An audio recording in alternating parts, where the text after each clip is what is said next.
লুঙ্গিতে যখন আগুন লাগে তখন আপনি লুঙ্গি পরে থাকলেও বিপদে পড়বেন, লুঙ্গি খুলে ফেললেও বিপদে পড়বেন।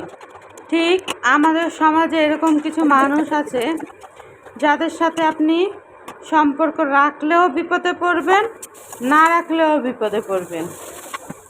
স্বামী এমন এক জিনিস যার সাথে ঝগড়া হলে মনে হবে যে এই দুনিয়াতে মনে হয় তার মতো খারাপ আর কোনো কিছু নাই, কোনো মানুষও না আর কোনো কিছুও না। আর যখন তার সাথে আপনার মিল থাকবে মনে হবে যে সে দুনিয়ার শ্রেষ্ঠ মানুষ এবং সব থেকে ভালো মানুষ। এর মতো ভালো মানুষ আর আপনার লাইফে কেউ নাই। স্বামীকে একদিন বললাম যে তুমি তোমার দাঁত থাকতে দাঁতের যেমন মর্ম বুঝো না, আমি আছি, তুমি আমার মর্মটাও এখন বুঝতেছো না।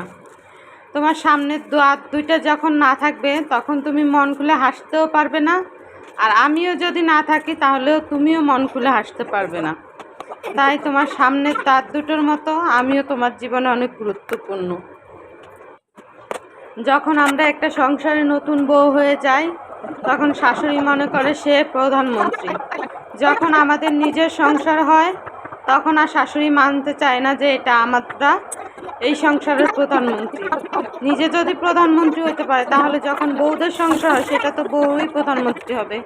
এটা মানতে কেন তাদের এত কষ্ট হয়? শ্বশুর বাড়িতে দুইজন লোকের কারণে একটা মেয়ে ভালো থাকে। একজন হলো তার স্বামী, আরেকজন হলো তার স্ত্রী। এই দুটার মধ্যে যদি একজনও খারাপ হয় তাহলে মেয়েটার জীবন শেষ। বউ যতক্ষণ আপনাকে কাজ করে খাওয়াতে পারবে ততক্ষণ বউ ভালো। আর যদি বউ একটু কোনো রকম অসুস্থ হয় তাহলে আর বউর মতো খারাপ এই দুনিয়াতে কেউ নাই। স্বামী সে নয় যার কাছে প্রতিনিয়ত হাত পাততে হবে।